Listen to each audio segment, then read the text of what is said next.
to our webinar. We're going to be going over understanding your business and the structure around all that's entailed with that. And we have with us Karen Patel, who's one of our SBDC consultants, has been with us for years and a fantastic resource. So we're so happy to have her with us. If either of you aren't familiar with the SBDC, we offer free one-on-one consulting and then educational programming like these webinars and some courses that we do as well. So you can always find out more and check us out on our website, which is northmetrosbdc.com. But for now, I will turn it over to Karen, and also want to mention that we want this to be as interactive as possible, especially since we do have a smaller group. So feel free to type in any questions into the chat, or come off mute if you need to, if you have comments or questions. And of course, this is recorded and will be in our video library later to access as well. And I'll send the follow-up later today or tomorrow with the recording, and there's a resource guide that I'll be popping into the chat here soon, so you can access all of that. Wonderful, thanks, Hannah. So my name is Karen Patel, and I've been in the financial services industry, let's just say a couple of decades. Grew up in a family-owned business, and so, but also for a brief time, also was a government employee, and really like to bring a lot of the resources. The firm I'm associated with is called North Star Resource Group, that I do for my day job. And as Hannah mentioned, I am an SBDC consultant as well. And it's so important for business entrepreneurs to get educated on all things of structure and finances and why you want to be a business owner before you start spending all your time and money in creating that business. So often there's this passion and you think everybody in the world wants to buy your product or service. And then reality sets in of all the legal and accounting and financial things that can just be overwhelming. So I commend everyone who's listening to this to really take that time and find out what are the answers to the questions that you have. I do want to let everybody know I'm not an attorney. Though I have an accounting formal background, I am not providing any tax or legal advice. This really is just really a general, in general nature, educational information. Reach out to your professional advisors to help you with your specific information. So Hannah, I see that you did include the resource guide. If you want to click on that in the chat room, it's something where you can take notes, and there's also some also very good general information in there for you to follow along. So let's get started. And as I mentioned, we're really going to talk about legal structure. This is chapter 2 of what we call Business University. And so we talked about understanding your personal finance in chapter 1. And this is more on your legal structure for your business. There's lots of options, and there's really a lot of significant implications depending on what decision you choose for your legal structure. And it's legal issues, the ownership, it's the funding, it's how you're going to be taxed. And in America, that's one of the best things we like to have are those taxes. So let's go to the next screen and let's talk about the basic business entities. I'm not really going to read the slides. I think you're all smart enough to do that. But the goal of this session is really to explore the characteristics of each of these structures. So asking yourself, what is your current structure, or maybe that you're thinking about? Did we have a poll on this, Hannah? Yes, I will launch that right now. All right, so you should be seeing that poll on what your current structure is. I'll give you just a little bit of time for that.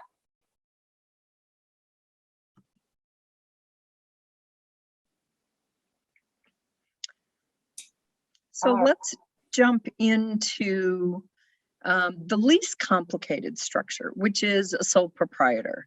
There's no separate business entity that's established. This is you. So on the next slide, Hannah, kind of it's, talking about, it's very simple to establish. An example might be a local barbershop. Ken's barbershop is a sole proprietor. He charges fees to his customers. He pays rents. He buys towels and hair gel. And at the end of the year, he files a Schedule C, which itemizes his income and his expenses. And then whatever profit is at the bottom, of course, is what's taxable to Ken. But I have a question about sole proprietors. Do they benefit from liability protection? And the answer, of course, is no. There's no limited liability protection. Of course, it says that on the slide. So if one of his customers was injured and slipped on the floor, he could be potentially liable. So an option as a sole proprietor to really protect yourself is to make sure you obtain a general liability insurance policy. And there are commercial insurance agents out there that can go through the details as to what kind of coverage and the amount as a sole proprietor, assuming you have retail contact coming into a store. So our next one of partnerships, and it really in its basic form is an agreement between two or more people to conduct business.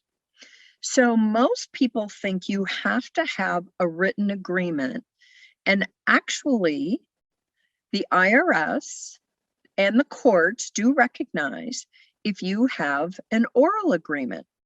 However, you need to describe what your business is going to conduct, who's going to be responsible for funding it, and then how are the profits going to be divided.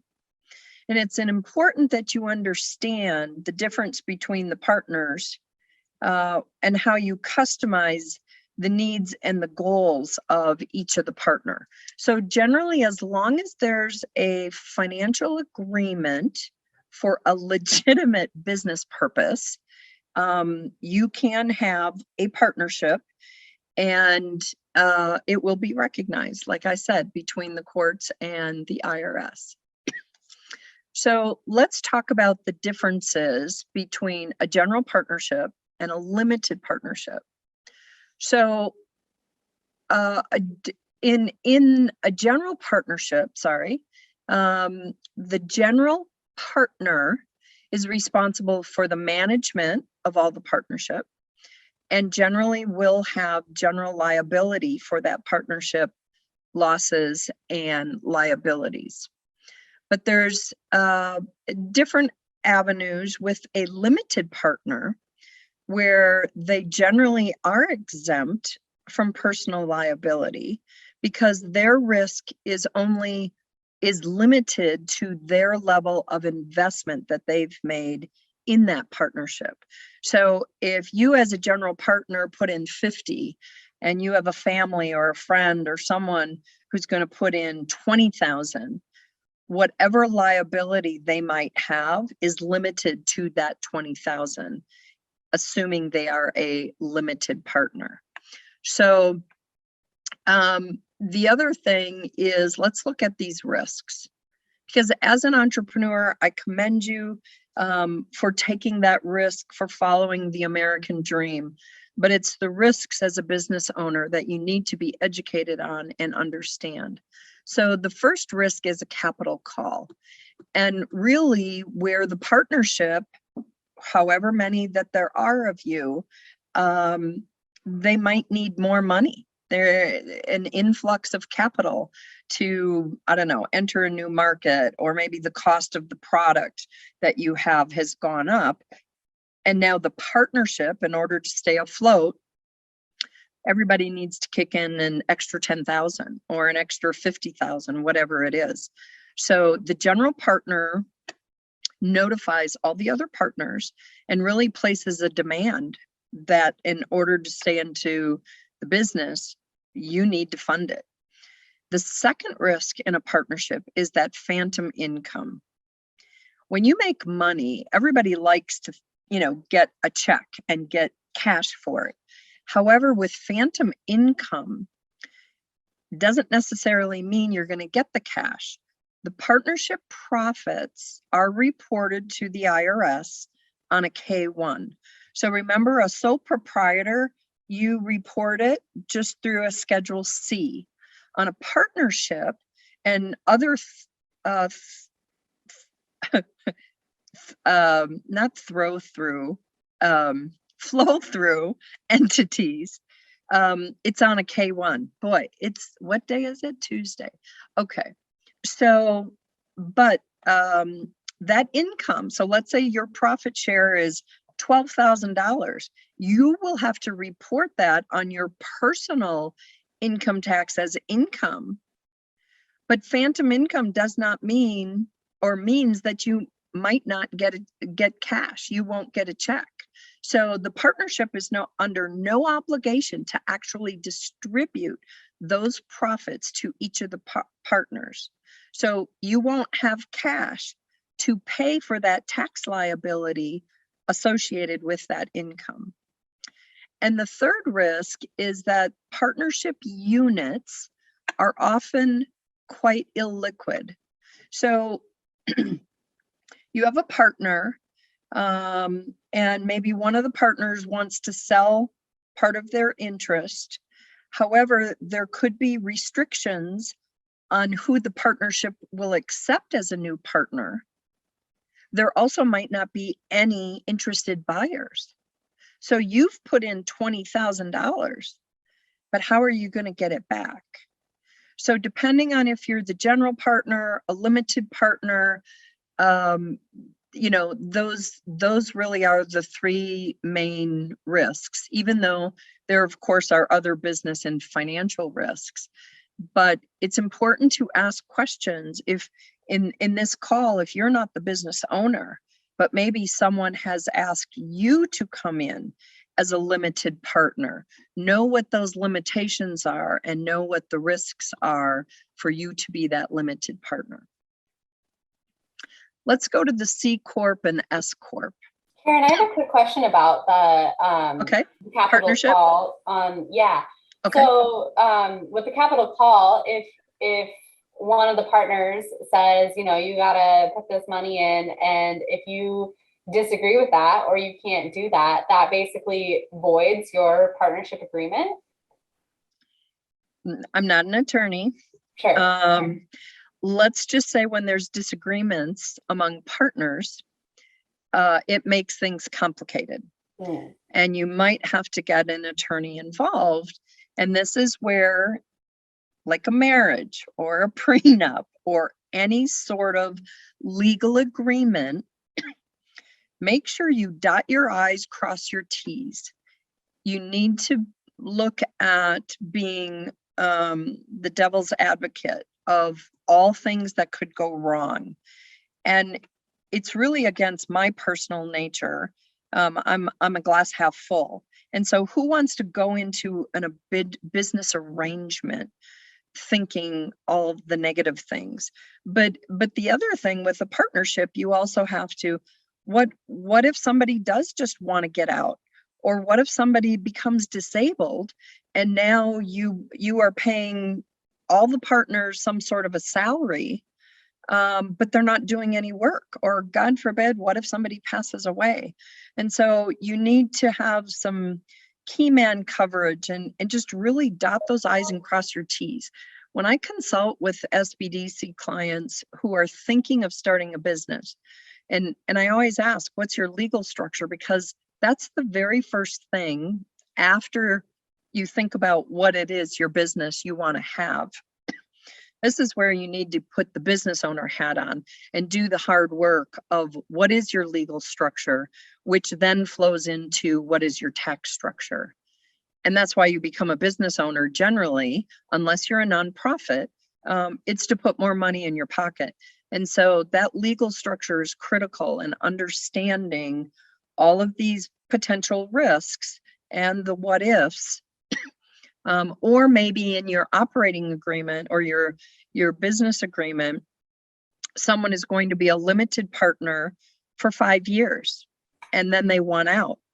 So, that could be where the cash flow of the business needs to be set up that you can pay them, such as like a balloon payment or what have you. And this is going off on a real tangent, but when you bring in an angel investor, they might be a limited partner, but they want to get paid back. And so that's very different than 2 or 3 people starting a partnership. And this is going to be their lifelong 20, 30-year business venture. Wow, Not an yeah. attorney, check with your advisors, do it right up front. Yes, good advice, but good to know those intricacies that can play into it and things you want to be aware of. So here we go. All right, so looking at corporate business entities, there's some similarities where you have the additional filing of your articles of incorporation with the Secretary of State's office in whichever state you want to file. Some states require 2 or 3 officers and owners to form a corporation. A lot of people don't know, but why would some business in Colorado form a corporation in Delaware? Well, Delaware only requires 1 person. So other states but it's where your corporation is organized, and those are the laws that you will have to follow for your business.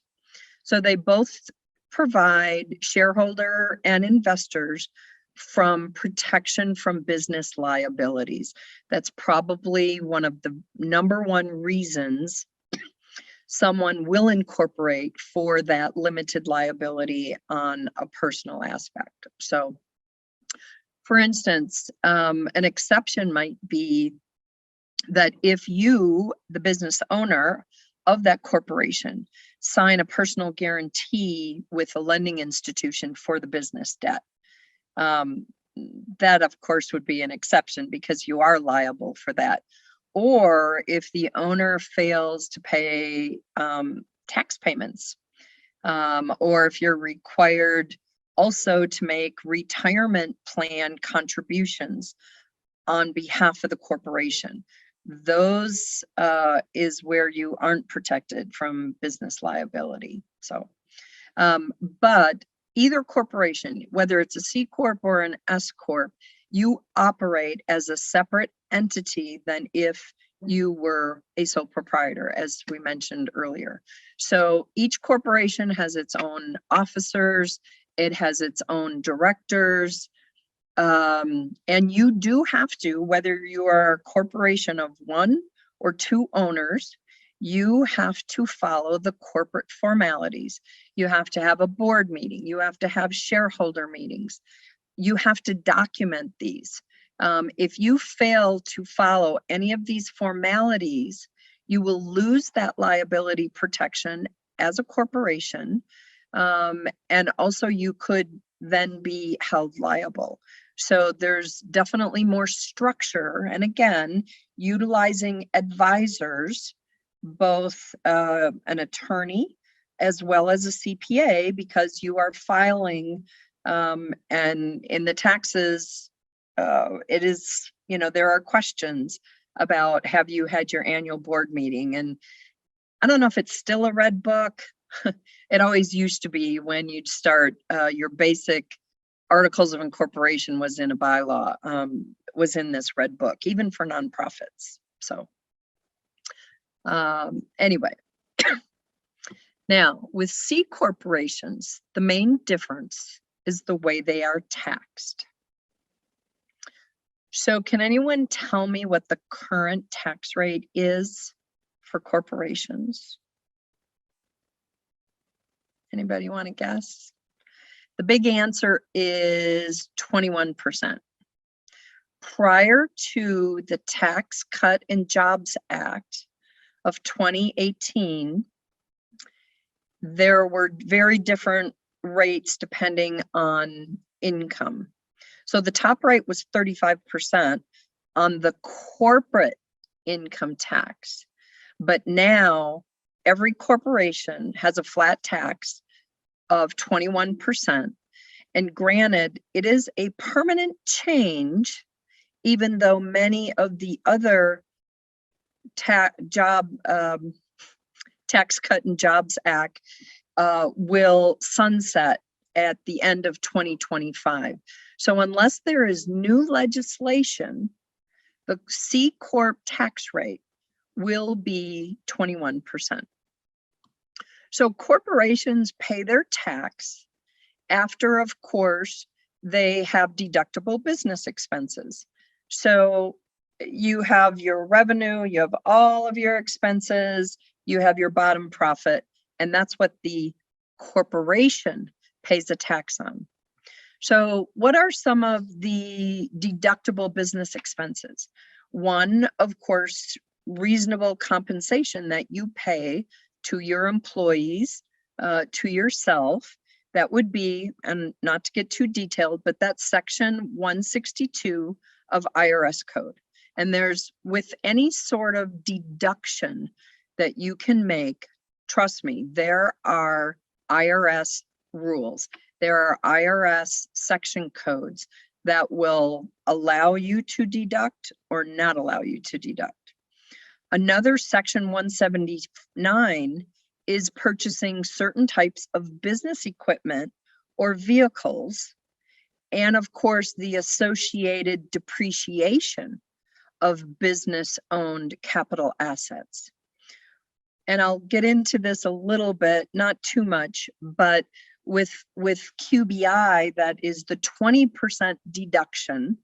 There was a lot of businesses, because the limits went from the maximum of writing off 500,000, it increased to 1 million.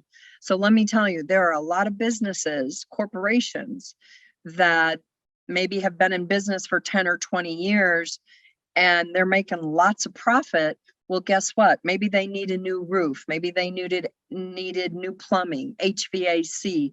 So that industry a couple of years ago was really, really busy, because those were acceptable deductions to reduce the income and hence the tax that the company would have to pay.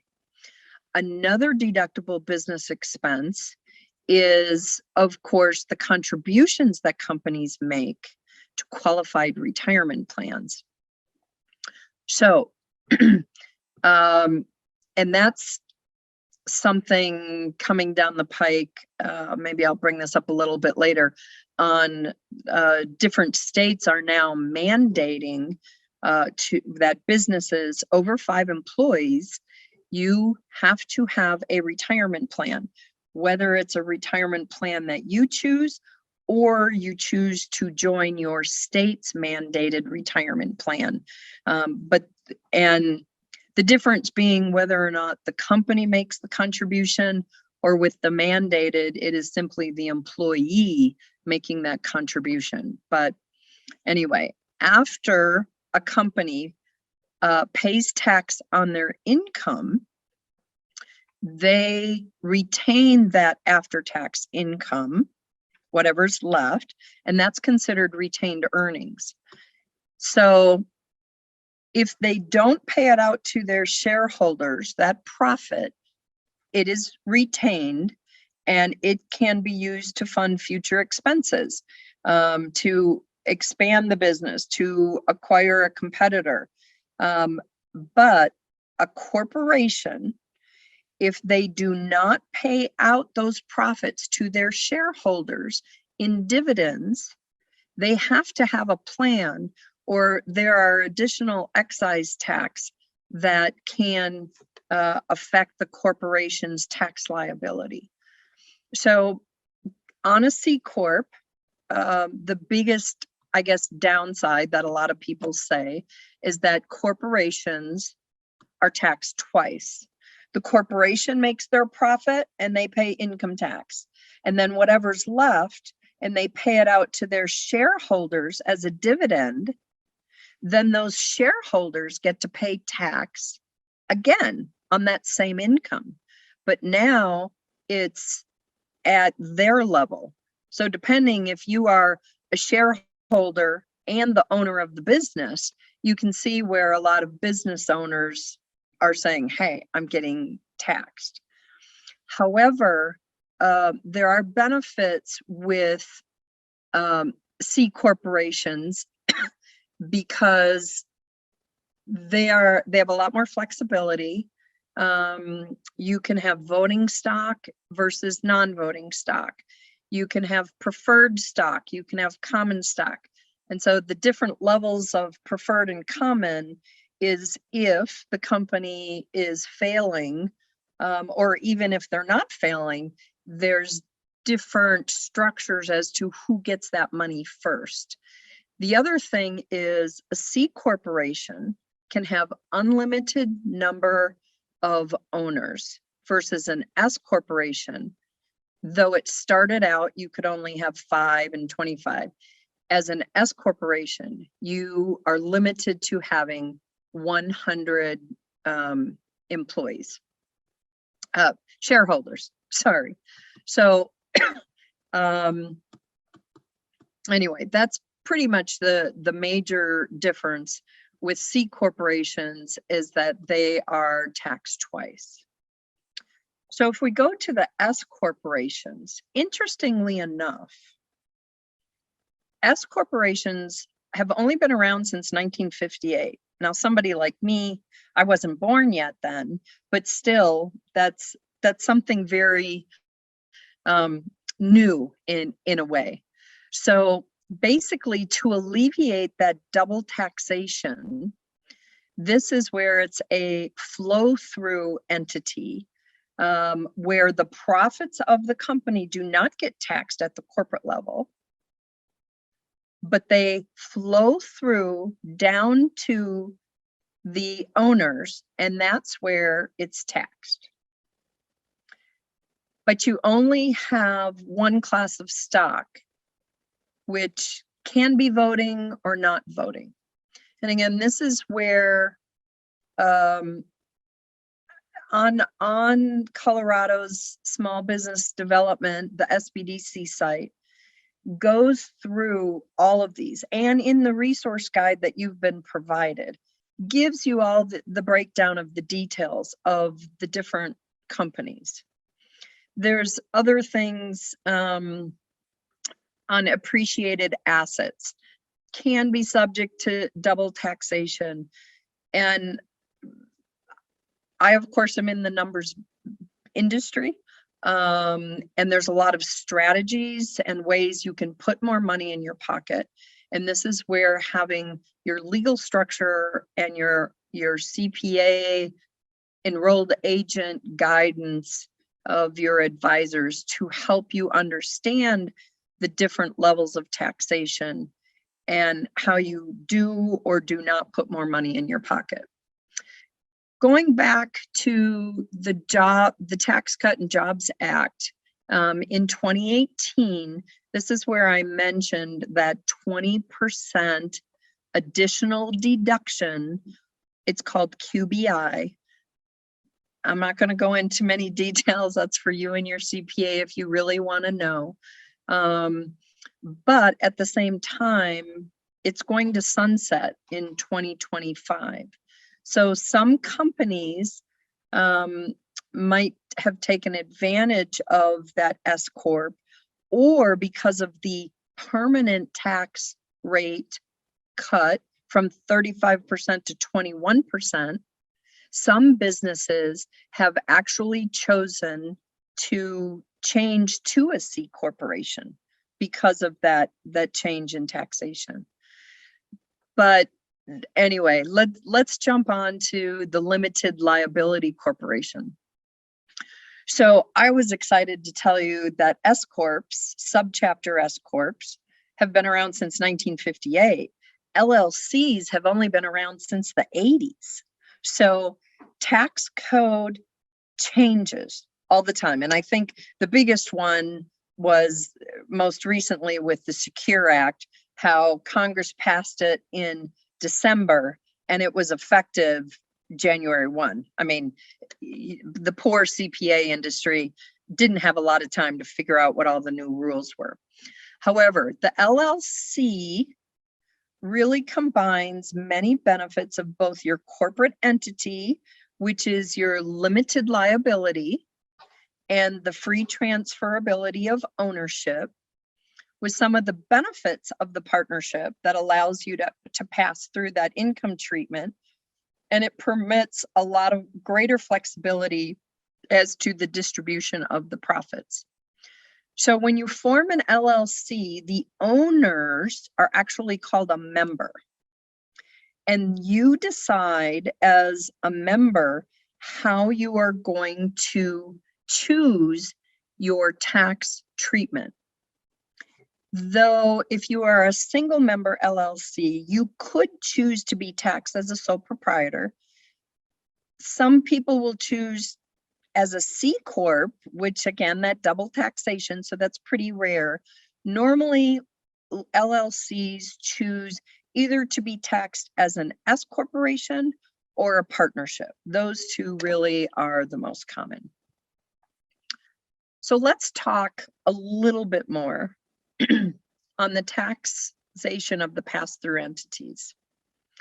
And I mentioned earlier, anytime there's a tax benefit, there's always going to be rules, whether it's an IRA or the Roth or deductions or depreciation. There's always going to be rules. So in this case, in order to take the deduction, some of the limitations are the income amount. So if your income exceeds as an individual taxpayer, you can see it says single, 164,900. Or if you're a married couple, your income limit is 329. After that, there's phase outs, there's wage limitations that apply. And so then that total deduction of 20% of the qualified business income goes away. The other thing is there's specified services that also involved in any sort of performance of general service companies, health, law, accounting, performing arts, athletics, financial services, brokerage, any sort of business that's based on the reputation of one employee or the owners. They are not allowed to have the 20% qualified business deduction. And even though this craziness with the QBI, it's all going to go away for 2025 for pass-through business entities, unless for some reason the law is changed quicker than that. But I'm not sure that that's going to be the case. So on the next slide, there's actually the breakdown where you can see if you're in a service industry versus a non-service industry. And this is all based on IRS code section 199A. And it really is just the breakdown of the limits of when you can deduct and when you can, and what those capital limits are for that. So QBI, I went to so many meetings, and the AICPA Association, and I tell you, get a good CPA or a good enrolled agents, send them chocolates, send them often. They truly, as much as I like to think as a consultant on all things resources and on a macro level, they truly, as a business owner, can either help you put more money in your pocket or it'll go to the government. And so there's a lot of tax codes that change And of course, in a major election year, often our presidential candidates will come up with ways to either, change, tax more, tax less, what have you. So as a business owner, understanding and deciding what's more important to you. Is it the liability protection? Is it the taxation? Is it the flexibility of being able to pass on your business to new owners, or upon the death of your partnership, it's done, it ends. And so the SBDC website has the great information of starting the business plan, thinking about it. But before you get into too much of who's your niche customer, how are you going to distribute your product, think about the baseline of your corporate structure, which of course, as I mentioned, flows through on how you then as a business will pay taxes and put more money in your pocket or not.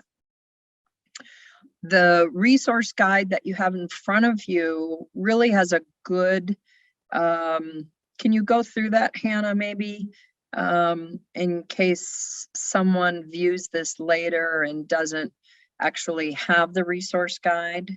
Are you able to scroll down through it? Yeah, I mean, it's not on this. Oops. Let me stop sharing for a second and I'll pull that up. Okay, that's okay. It just goes through a great detail of the different structures, the different items of the different options that you have. And I believe the last page really is for you to know what is your legal structure, and then of course, what is the associated tax return form that you are required to complete. Yeah, do you see that there? Mm-hmm. Okay, great. Yeah, the table of contents. So has the key features. You can keep scrolling through, Hannah.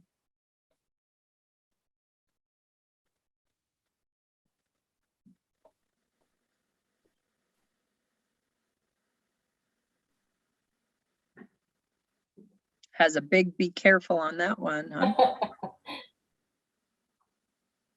So this is, I really like to think this is a great resource guide to give you an entry level understanding with some of the terminology.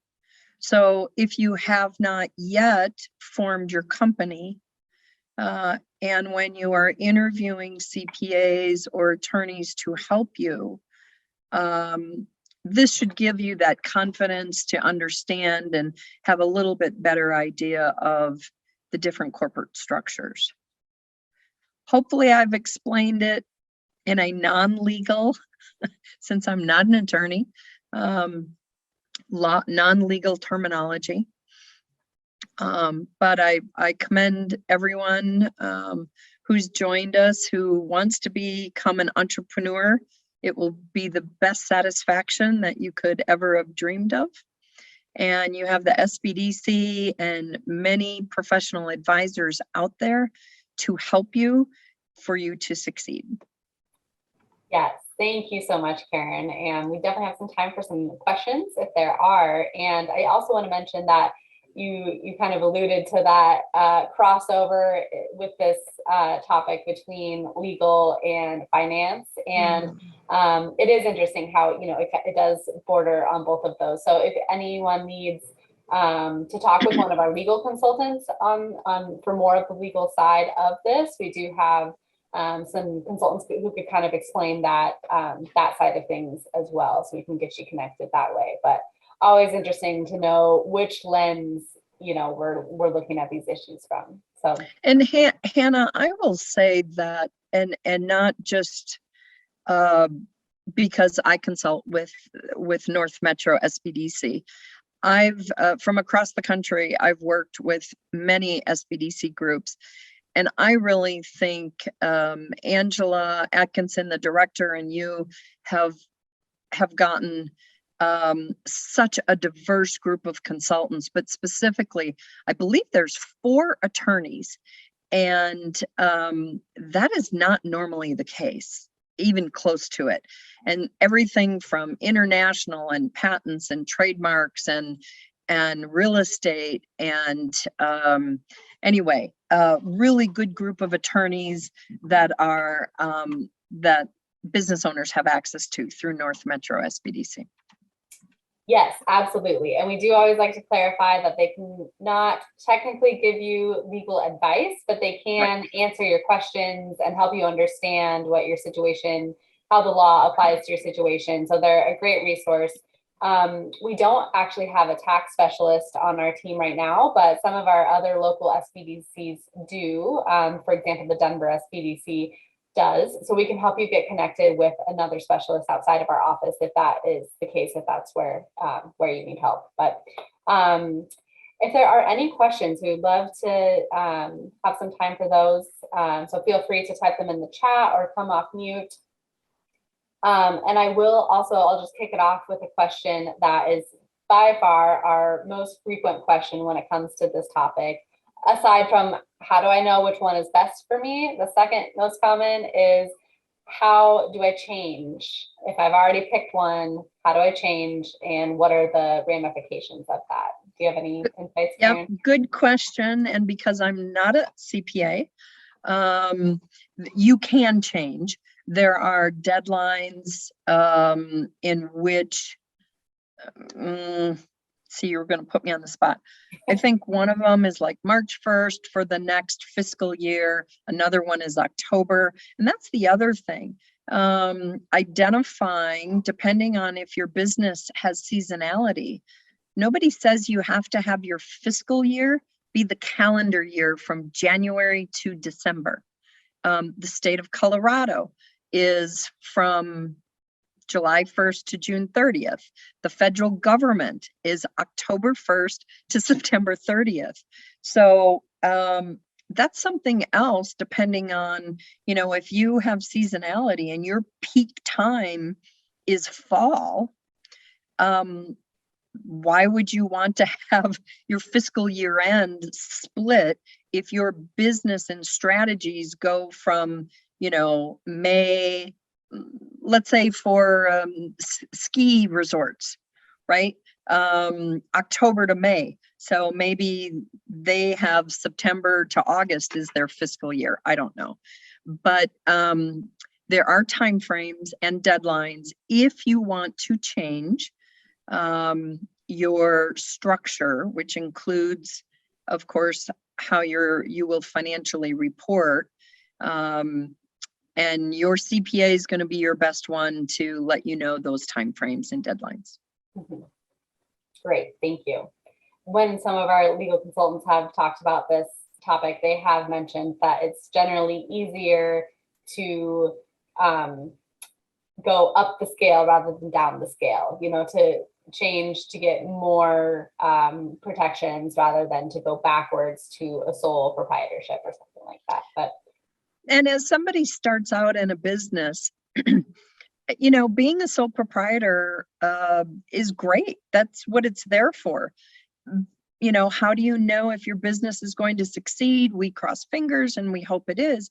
But to go through all of the extra time and effort and money to have this very complicated structure when, you don't know. Is it going to just be you? Are you going to have a breakthrough product and all of a sudden you need to hire 10 employees? So yeah, definitely starting out. And unless you think what you're doing has massive amounts of potential liability, you don't need to really worry so much about protecting yourself. Get a good general liability insurance policy, and that can probably solve many issues right from the beginning. Yes, yeah, great to keep that in mind as well. I just wanted to say thank you for your time. I really appreciate it. I have to get off now because I have to open up my store. But thank you so much for everything. It was very educational. You guys have a good day. Wonderful. Thank you. You too, Robin. Thanks for joining. Thanks, Bye-bye. Robin. Great.